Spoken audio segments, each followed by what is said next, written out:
We're revealing a mile-high mystery in the Denver sky, a strange object caught on camera flying over the city, and nobody can explain what it is. Whether you believe in UFOs or not, you'll want to see this video.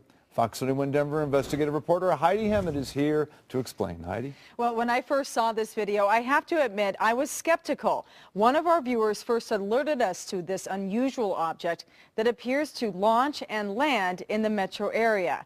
Tonight, an aviation expert tells us it's unlike anything he has ever seen.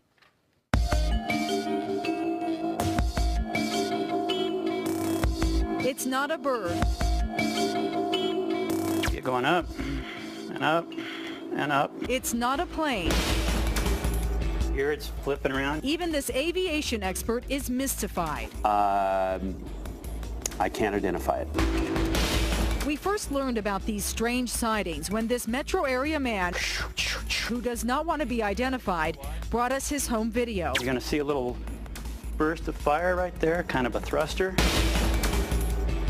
He captured the images on his digital camera from a hilltop in Federal Heights, looking south towards downtown Denver. Mile High is right about here. He says the flying objects appear around noon or 1 p.m. at least a couple of times a week. You're going to see it come in from the top, do a little loopy-doop. The strangest part is they are flying too fast to see with the naked eye. This is the video in real time. Poof, see it? That was it. But if you slow it down frame by frame, it's there. We altered the color contrast to help you see it. Here's another one in real time. This is what it looks like slowed down. We wanted to verify that the video we saw was legit, so our photojournalist came out here with his camera. He set up in the same spot on 84th and Federal, and he shot video from just before noon until just after 1. And when we slowed down our photographer's video, we saw this flying object. I would consider myself an expert. Aviation expert Steve Cowell is a former commercial pilot, instructor, and FAA accident prevention counselor. It's very strange. He thought he would have a logical explanation until he watched the video. That is not an airplane. That is not a helicopter.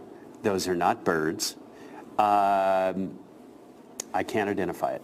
Cowell told us he knows of no aircraft that flies as fast. Because of the speed of the object, most people, I think, would miss it. Cowell did say there is one other possibility. Perhaps there's some sort of debris that's being raised up by some of the atmospheric winds. But in his professional opinion, as it fits the definition, it's an unidentified flying object. The FAA tracks all air traffic in Colorado and across the country. The FAA sent us a statement saying, "We've checked with air traffic control and no one has had any reports of the activity you describe, nor have any of our employees observed anything of this nature either visually or on their radar displays." The North American Aerospace Defense Command is located in Colorado Springs. It keeps an eye on the skies in case of an air attack against the U.S. NORAD sent us this statement. Our command center reviewed their records and they did not have any noted air activity in the Denver area during the times you indicated. There's the smokestack. The man who first brought this to our attention believes the UFOs are launching and landing near 56th and Clay in Denver. A map shows only homes in the area. So is it a UFO, a secret military test, floating debris? The answer is anything but clear. It appears to be a mystery in the sky, a mile high. You can see that video again and post comments about it on our website, kdvr.com. And if you have any ideas about what this might be, email us at tips@kdvr.com or call our tip line, 303-566-7755. And it's not a bug. People keep saying it's a bug. It's not a bug. That was another one that he said. Definitely not an insect. So, and it's... And how long has he been watching and how long has it been there? This guy has several different shots of it. He says he captures it in one way or another at least a couple times a week around noon or 1 p.m. every day. And some of them you can't see as well, others you can. And we just picked the ones that look. And he's been doing this for months? Yeah, this has become an obsession of sorts. Yeah. Well, it is interesting. I'm sure our viewers will call that line with a number of tips. I'm sure they will, but don't say bugs because it's not that. Don't say bug, don't say bird. It's not. Not a bird, No. it's not a plane. And this aviation expert knows what he's talking about.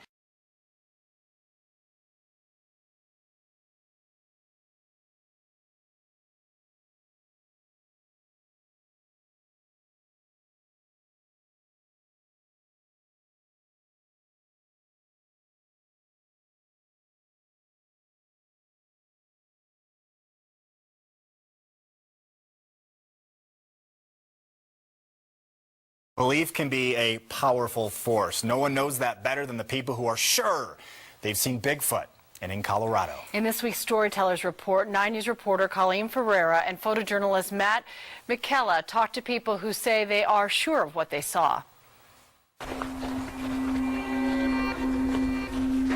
This is a story you can't just tell anyone. Right now, it's all legend and lore. It's a tale of a creature that's been seen by many, but believed by few. All it takes is one experience that you cannot explain, and you become a believer. A believer in the unknown, having faith in something that's never truly proved to be real. Sometimes I still can't believe that we saw what we saw. Kate Murphy's story is anything but normal. It was a short but surreal moment in the forest. May 29th, 2012, 7:30 on a cool summer evening. My neighbor and I decided to go for a walk in the woods. An early evening stroll in the mountains on a path about a mile off US 285 made her heart skip a beat. We didn't show Kate's face because she wants to keep her privacy. We heard a noise up in that direction, like a loud branch breaking, and then we looked, and there was this creature, and it ran down this hill. And then it disappeared. What Murphy says she saw was about 7.5 feet tall, a living, breathing, mammal-like being that's been spotted hundreds of times in and around Bailey, Colorado. What Murphy thinks she saw was Sasquatch, also known as Bigfoot. It was not a human gait. It was not a human. Never thought about Bigfoot. I've never gone out and looked for Bigfoot.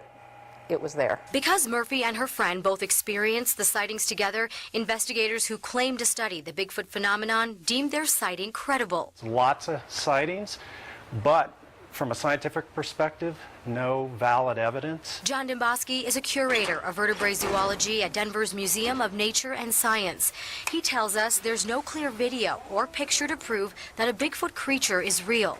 Moreover, there's not a bona fide specimen of a Bigfoot in any museum or collections across the U.S. or in the world. We asked Demboski how people go about studying Bigfoot's existence when they've never collected a specimen of the creature. He calls it cryptozoology, a form of pseudoscience. The lines of evidence to justify or verify that you've got this 9-foot primate. We don't have that scientific evidence.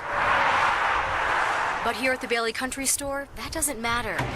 We're at 149 Main Street. Jim Myers and his wife opened this store last June. This place has quickly become the Bigfoot mecca of the Southwest. They call it the Sasquatch Outpost. If they have a story to tell, they want to tell it. Great.